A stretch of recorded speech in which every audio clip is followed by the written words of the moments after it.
नाज़रीन, ग्लोबलाइजेशन के बाद दुनिया में कई मसाइल आयन खड़े हुए। उन तमाम मसाइल में सबसे अहम मसला इक़्तिसाद का है, माश का है, तहज़ीबी शनाख्त का है।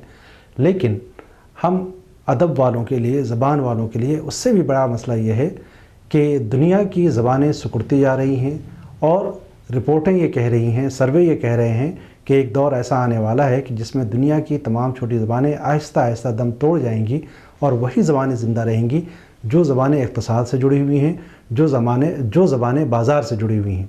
ऐसे में हम उर्दू वालों के लिए एक बड़ा सवाल है कि क्या उर्दू ज़बान व अदब का मुस्तक़बिल क्या होगा? क्या उर्दू ज़बान बाज़ार से जुड़ी हुई है? क्या उर्दू ज़बान आज के इक़्तिसाद से जुड़ी हुई है? क्या उर्दू ज़बान आज की नई टेक्नोलॉजी से जुड़ी हुई है? ये वो सवालात हैं जिन पर गौर करना बहुत ही ज़रूरी है। ये वो सवालात हैं जिन पर हमें बहुत ही संजीदगी से गौर करना है, क्योंकि अगर हमने आज इन सवालात पर गौर नहीं किया तो आने वाले 50 वर्षों में, आने वाले 100 वर्षों में कहीं ना कहीं हमें इसका खमियाजा भुगतना पड़ेगा। इसलिए अभी वक्त है कि हम उन पहलुओं पर गौर करें कि आज मौजूदा अहद में किसी ज़बान के ज़िंदा रहने की अलामत क्या है, उसकी तरक्की की अलामत क्या है, उसकी फलाह और उसकी बहबूद की ज़मानत किन चीज़ों पर है। इन चीज़ों पर अगर अभी हमने गौर कर लिया तो यकीनन हम उर्दू के लिए एक बड़ी खिदमत अंजाम देंगे। हम ये मानते हैं कि हिंदुस्तान में और पूरी दुनिया में उर्दू की खिदमत हो रही है। जो शख्स जहाँ बैठा है, जो इदारा जहाँ भी मौजूद है, वो हत्तल मक़दूर बहुत ही कोशिश कर रहा है कि इस ज़बान को फ़रोग़ मिले। लेकिन सवाल ये है कि अगर हम यूँ ही बेसिमती के शिकार रहेंगे तो यकीनन वो खिदमत उतनी मुफीद और वो कारआमद नहीं हो पाएगी। इसलिए हम नाज़रीन, आप तमाम हज़रात के साथ ये बात उर्दू के हल्के तक पहुँचाना चाहते हैं, उन लोगों तक पहुँचाना चाहते हैं जो उर्दू के हवाले से सोचते हैं। उन्हें सर जोड़कर बैठना पड़ेगा और इन पहलुओं पर गौर करना होगा ताकि आने वाली नस्लों तक इस ज़बान को, इस अदब को हम पहुंचा सकें।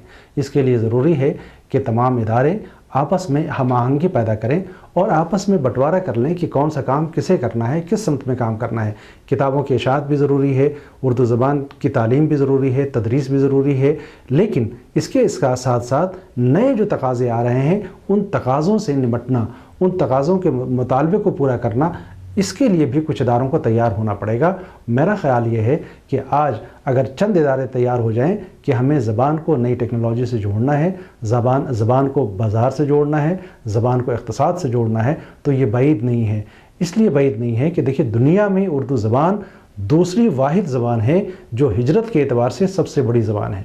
कहा यह जाता है कि अंग्रेज़ी चूँकि तिजारत की ज़बान है, यह आलमी ज़बान बनती चली जा रही है, लेकिन अगर उर्दू जो बर्र-ए-सग़ीर की ज़बान है इसको देखें तो दुनिया के किस गोशे में इसकी बस्ती मौजूद नहीं है। इस एतबार से दुनिया की ये दूसरी बड़ी ज़बान है हिजरत के लिहाज से। इतनी बड़ी ज़बान के तहफ़्फ़ुज़ के लिए हमें आलमी सतह पर भी कोशिश करनी होगी और आलमी सतह पर जो इदारे काम कर रहे हैं उससे भी हम आहंगी पैदा करने की ज़रूरत है। मैं सिर्फ आखिर में इतना ही कहना चाहता हूँ कि इस ज़बान के मुस्तक़बिल में ज़िंदा रहने की ज़मानत ये है कि इसे बाज़ार से जोड़ा जाए, इसे इक़्तिसाद से जोड़ा जाए, इसे नई टेक्नोलॉजी से जोड़ा जाए, तभी ये ज़बान आगे भी इसी तरह से फलेगी और फूलेगी।